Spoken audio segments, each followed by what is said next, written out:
Well, first off, super excited, and especially because I get to do this with Ashley. So, a little bit about me. I've loved baking since I was 11 years old. I mean, when I discovered Martha Stewart, it just changed my life.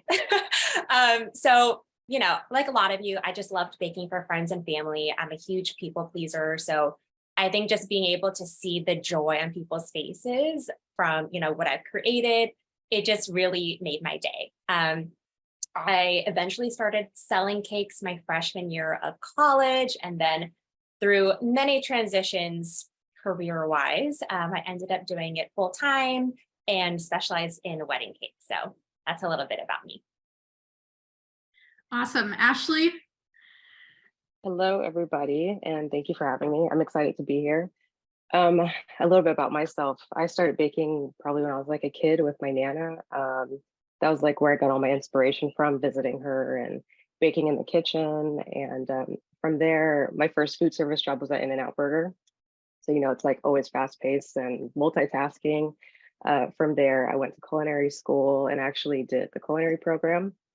And after that, it was probably about like 15 months. And I really wanted to do baking, but I knew doing culinary, I could learn more and then learn baking afterwards. So from there, after I graduated, I worked at a catering company in the Bay Area for a couple of years. And then I just kind of went for my first pastry job, which was at a Michelin star restaurant called the Madeira at the Rosewood Sandhill Hotel. And I didn't realize like how intense that was going to be, but I also am glad that I did it because I learned so much. After doing that for a couple of years, I worked at Oracle, which is more more steady, like a set schedule, because restaurant life is very, all over the place. You work every holiday, you work 12-hour shifts and so forth. So it was nice being in corporate. But then after doing that for a few years and having my kids, I decided to go out for myself. And so I started Ashley Wong Sweets in 2018. And from there, I started doing cakes. And then I worked up to decorated cookies and cookie classes. And, a lot has happened in between then. So, including a Food Network TV appearance. I know. Celebrity. I know. I'm like, so I always downplay it. And my husband's always like, no, you were on Food Network. I'm like, okay, yes, you're right. I was on Food Network in 2021. I did Halloween Baking Championship. Very cool. Very cool. After I found your Instagram, I was like Googling and I was like looking at everything. So I know, if you look me up, it'll all come up. She did cool stuff. You guys should Google Ashley. Awesome. Well, so this panel is about, retaining customers, essentially growing your business through happy customers. So before we dive into how you do that, can you just like give a quick overview? Ashley, if you want to start, how did you get your first customer? So my first customer was probably family based. Like most people, I would say your family wants to support you, and then they'll like take, a cake or cupcakes or something that you made to their friends or their job. My mother-in-law took stuff to her church. My mom would take stuff to her job. My dad would take stuff to his job. So at first it was just family, but I put as much love into it as I would if it were a stranger. So yeah, so it worked out. It did. It worked out really good. Help but share it. What about you, Amanda? Let's see. So I think my first order from like a stranger, my aunt was someone who really believed in me. And this was when I was still making like just really bad cakes. I don't know why in the world she referred me to her friend, but it was for a baby shower and it was a hot mess. Like I actually just posted a picture of it today on my Instagram, but like I made this blanket and these 3D shoes and it actually fell off the cake and it was horrible, but I'm very thankful it happened because I learned so much from that. But yeah, being on this panel is just perfect because we're talking about word of mouth and that's how, I got my first customer. Yeah, that's perfect. So obviously word of mouth can happen anywhere. It doesn't have to be someone literally saying like, hey, you should go buy a cake from Amanda or Ashley. Like it can, be through social media. It could be, your friend talking about your business to another friend, literally anywhere. So why do you think word of mouth matters, Amanda? Yeah. Well, word of mouth is powerful. I feel like it can just catch like wildfire, like one person says something about your cakes or your baked goods, and it can just spread so quickly. So it really is important no matter what stage of your business you're in, whether you're just starting out or you've been doing this for a while. It's like when a friend or someone tells you about something amazing they've tried, you're just so much more likely to trust their opinion over strangers. And it's kind of crazy the opportunities you can get too. So beyond just getting orders, I want to share about how I actually was able to bake out of a cafe for free because of word of mouth. And it's just insane to me because I remember at this stage in my business, I was like going through all these permits. It's a lot. It's overwhelming. And somehow this girl tried my cake and she told her mom about it, who owns a cafe. It's like one of those like really long-winded stories, but I was able to end up baking out of a cafe for free. And that changed my life and my career. So think of word of mouth beyond just getting customers, but all these opportunities you can get too, with like partnerships. And like a lot of my clients get to do wholesale now with, big businesses and all these things. So it really is important. Yeah, I think that's huge. So I listened to a podcast that you guys, it was Amanda's podcast that Ashley was on. So I listened to your podcast episode that you did together about, Ashley, you talked about starting your home bakery. And you talked about how you found your customers through your mother-in-law's church group, through your hair salon, through corporations, and kind of all over the place. So how much, do you think if you hadn't done that, your business would be where it is today? Do you think that played a big role in your success? How did you approach that? Why did you think that was the way to go? And how have you turned that into sales? So I think it's definitely been very successful for me. I think that when you have people, like Amanda said, who believe in you and they refer you to other people, and then those people have friends that they value their opinion, and they'll try something that they advise you to try, and then from there, then that person was going to refer it to the next person, and so forth and so forth. So I feel like it's kind of like a domino effect, just me going to the salon and saying, hey, I have a business and I make decorated cookies and I do birthday parties, and then they tell somebody else. And I also am big on doing samples at first. How else are people going to try your stuff unless unfortunately, it's not really unfortunate, but you kind of lose money in the beginning, because how else are you going to get people? They got to try your stuff. And so I would bring stuff into the salon, I would bring stuff to places for people to try, and once they tried it, it was like they were hooked. So in the long run, it was worth it, because, if they hadn't tried it, who knows if they would have given me a chance. If I had never said anything, one thing about entrepreneurship I've learned is you have to be vocal. You have to step out of your comfort zone. You have to be able to go and ask people, this is what I want. You have to be able to communicate that. And I think too, how you talk to people as well. If you talk to people in a way where it's like, oh, you're having a celebration and I want to be a part of it. And, celebrations are important to me too. And you can relate to your customers. As far as corporations, again, it was a domino effect. So somebody who tried it at church actually worked at one of the corporate places, and then they told them about me. So, it's like Amanda said, you just never know what connections you're making also, and who knows who, and just, what doors can open with that. That's amazing. I think that is so huge. People, if you are a business owner, you need to be your number one marketer. Before your customers can do your marketing for you, you have to be confident in what you're selling. You have to put yourself out there, go talk, literally talk to, you should start every conversation with hey, I'm Emily and I'm a baker. By the way, you can buy, maybe not quite in hey, buy my stuff, but weave it into into your conversations. People will remember that, and then when the time comes, you'll be on their mind.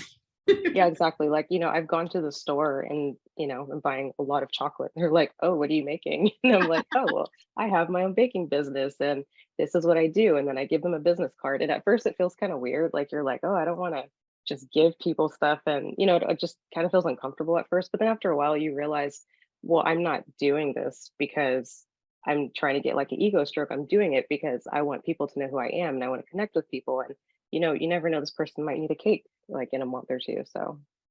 Yeah. Yeah. Amanda, I know you've talked to a lot of bakers and a lot of business owners. Like, any other strategies that you've heard of that have worked for word of mouth, other than people running into you in the grocery store and saying, hey, why do you have so much butter in your cart? Yeah, no, I was just gonna say it's so funny because I remember I was at like a bar one time years ago, and I just started chatting it up with a stranger, and we exchanged contact information because they were like, oh, you're a baker. Like, it's just so crazy how you never know who you'll run into on a daily basis. But I definitely agree with Ashley. Like, you have to be your number one believer. And I want to point out that I think for a lot of people, especially in the beginning, they really downplay what they do. Like for me, I used to say, oh yeah, I'm just a baker. Like I just have this little, side thing. And people will respond the way that you talk about yourself, right? So like if you're really downplaying your business or you're calling it, oh, just a small little thing, like they're not going to want to really support that or like believe that you are an amazing baker. So it's really important how you talk about yourself, for sure. Yeah, I think that's good. Especially, I feel like I hear that a lot with cottage business owners. And I mean, just because you're a cottage food business owner does not mean that you are a small business. Like, you might be one person, or you and your husband or something like that. But like, I mean, in Florida, I think the income cap is like $250,000. Like, that is not a small. You're not just a home baker if you are making $250,000. Like, you are a professional baker who happens to work out of your home. Like, is that even relevant? Like, own it, Ashley, my next question for you is, on the podcast with Amanda, you talked about how social media has been a big part of your growth, and you weren't initially super jazzed about it, but you've actually found that showing progress photos and videos has helped you grow because you're tagging your customers in the progress and then they're sharing it. Do you want to just talk a little bit about that and how you think that that's helped you grow? Yeah. So I was not a big social media person at first. But then, when you have a business, it's about stepping out of your comfort zone. And, I just focused on my business. And I, put out cakes and cookies, and I do even like tutorial videos on like, oh, this is how you fill a cookie, and this is how you can like pipe a cake and stuff like that. But as far as anytime I get an order, I like to share the progress. So, I'll say like getting ready to bake your cake, and then I'll tag the person. And then you just kind of see it from like flour, sugar, butter turned into this like masterpiece. And every time I've done that, people get really excited. Like they're like, I'm watching this cake that I ordered for this really big special celebration come together. And then, sometimes they can't share it because they're like, oh, this is like for somebody. But then they share it afterwards. And then, they'll share pictures. And even too, I've had people tag me and say, hey, if you're looking for a cake, you're looking for cookies, like definitely order from Ashley. And for me, I've actually gotten a lot of referrals because of it. And it's not just, I don't think it's just because of Instagram and social media. I think it's also because of how I talk to my customers, and how I treat them. And, I want them to feel special. And I think it's important to kind of be as excited as they are for their events. And because, if you were to do something for someone like a cake, and I'm just like, oh yeah, I'm over here and I'm so tired, I'm making this cake, we're gonna be like, oh, I don't want to order from you, just complain a lot. But if I'm saying like, oh, even though I've been really busy, I'm super excited about making this cake, it's gonna come together so great. I can't wait for you guys to see it. Sometimes I like to put up questions like, oh, what do you think it's going to be? What do you think the theme's going to be? And a lot of people engage with that. So, I've gotten to a point where using my platform as a way to talk to people and to engage. And, I think it gets people excited about like, oh, well, what are you making? There's been times where people see a cake and they're just like, I have like 50 guesses on it. And I'm like, oh, this is exciting because I like interacting with people. So for me, I think that that's helped a lot. And it has made other people want to follow and watch what I'm doing. And also, it has also helped with referrals.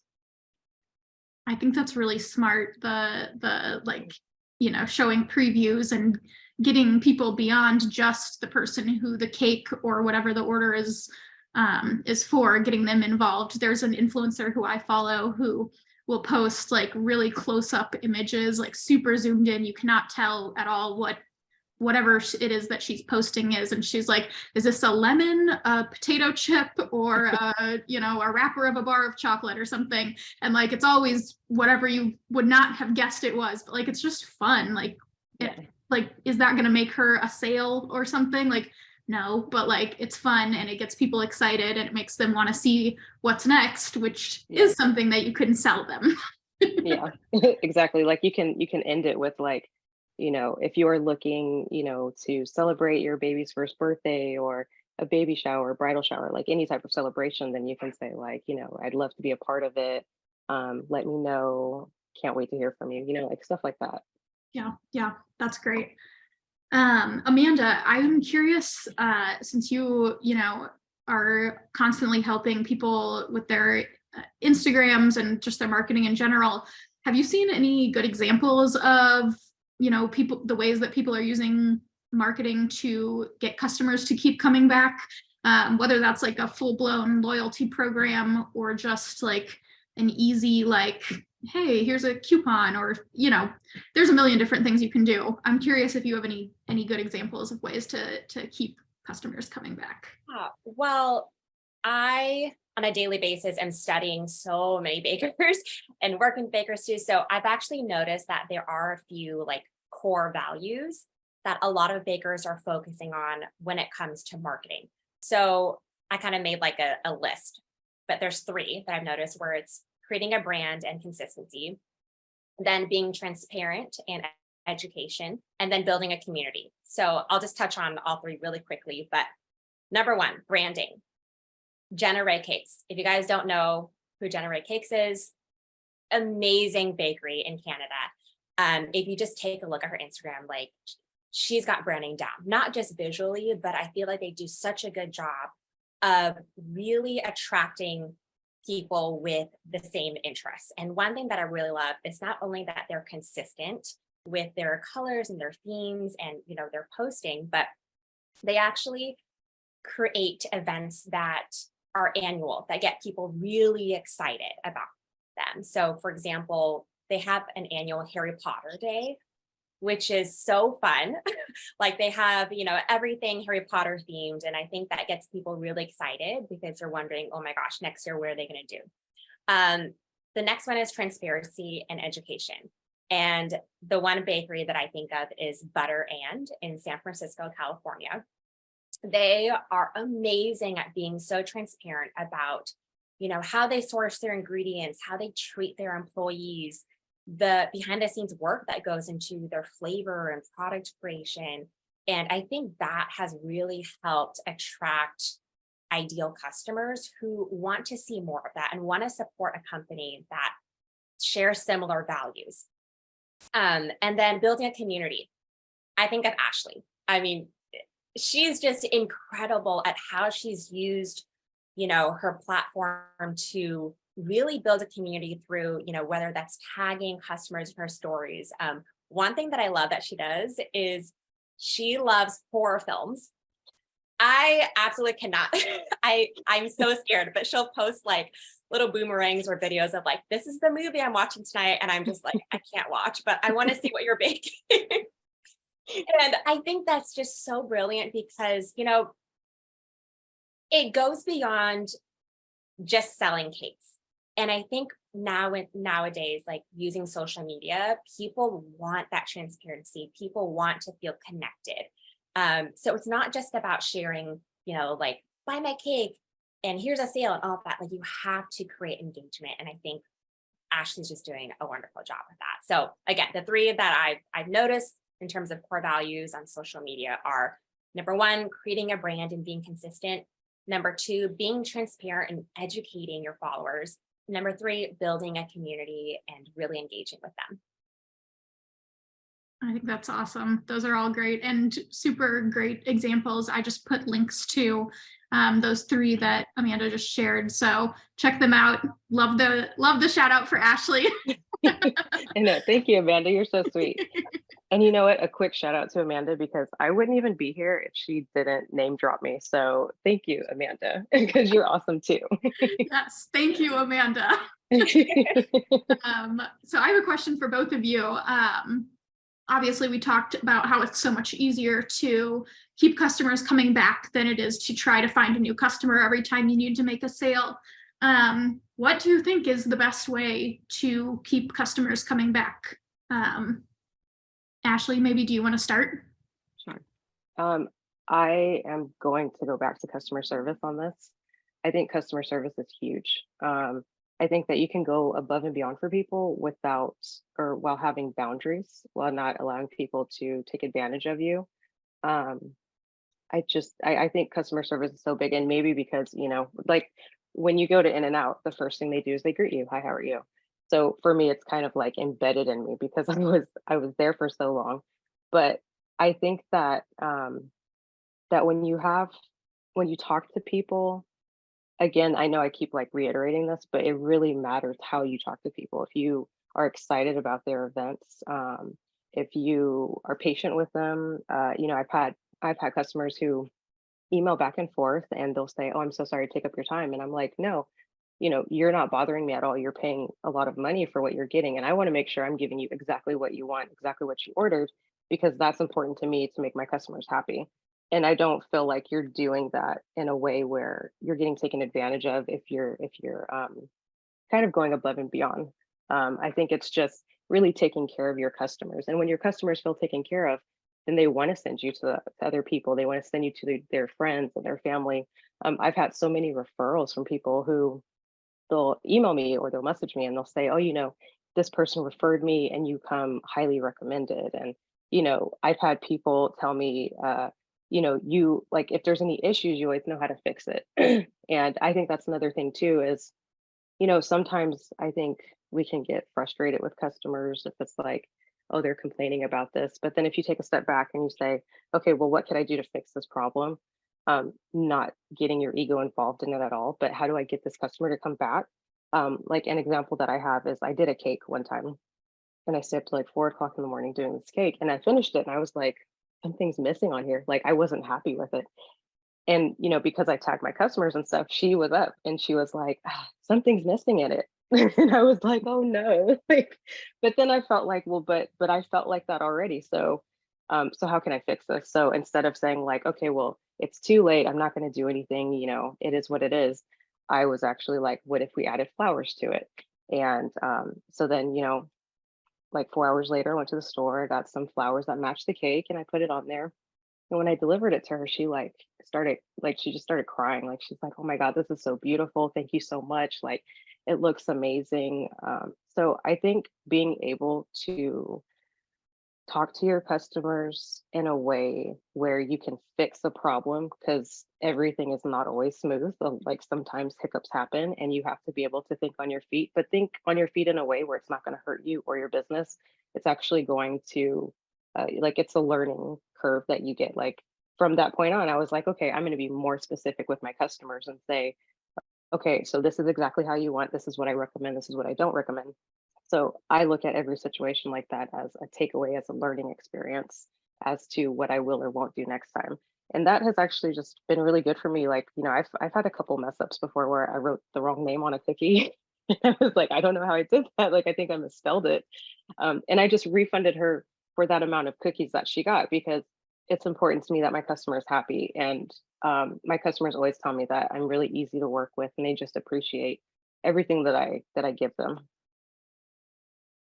Yeah, I think that's huge. Like remembering like your customer I think it's easy to be like, oh, you're cut, like, man, my customer really just like doesn't get it. Like they have no idea, but like, yeah, they don't. And you're the expert. So like, it's your job to provide that good service and resolve issues or help them navigate, what might be a confusing ordering process that they've never gone through before or something like that. Like, yeah, it's your job to be the expert and like really hold their hand through the process, whether it's, everything's super smooth or there's some bumps, like we spell someone's name wrong and we fix it, right? Yeah, exactly. And then too, also, I think that being able to hear that feedback, it's important that you ask for feedback. Like, following up for me was like really scary to do at first. Like I was like, oh, what if they don't like it? What if they want a refund? It's just, you get in your head.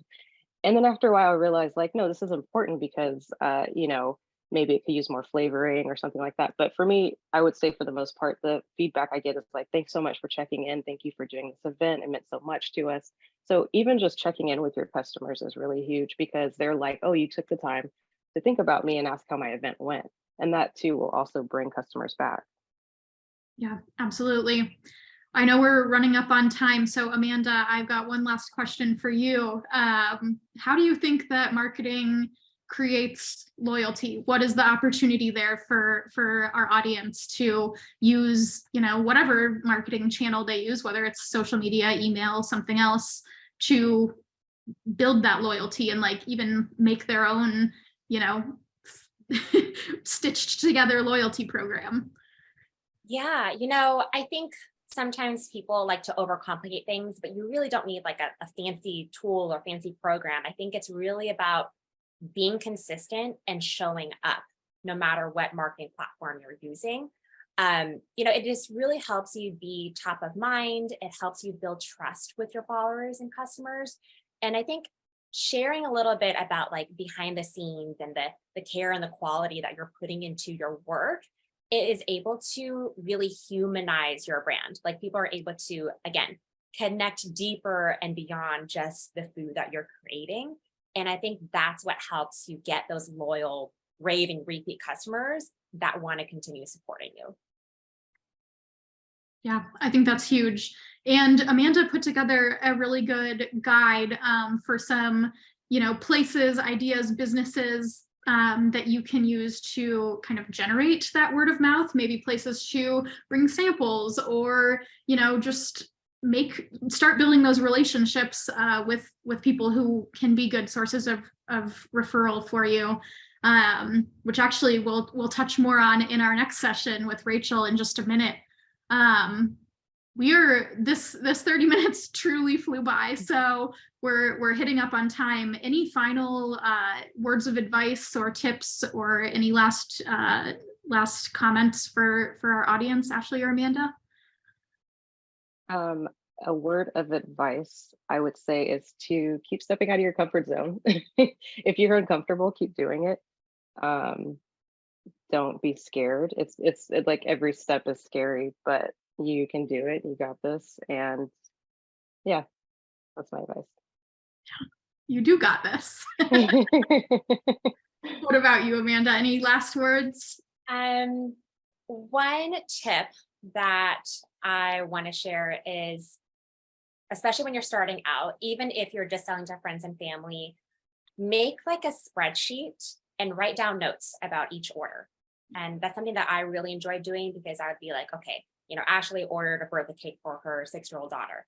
And following up after that is so important and really makes people feel super seen and loved. So customer service, following up, I think those are the huge main themes. And I think that's going to really help you stand out because you don't really see businesses doing that. Yeah, amazing. I mean, I feel like both of these final thoughts were just like mic drops, like so good. Thank you guys so much for joining us today. I really appreciate it. If you guys have any questions for Ashley or Amanda after this, you can find them on Instagram. You can find Amanda at Just Bakedcause. It's like because, but Bakedcause on Instagram. And Ashley is at Ashley Wong Sweets on Instagram. I'm sure if you DM'd them, they would be happy to answer any last questions that you have.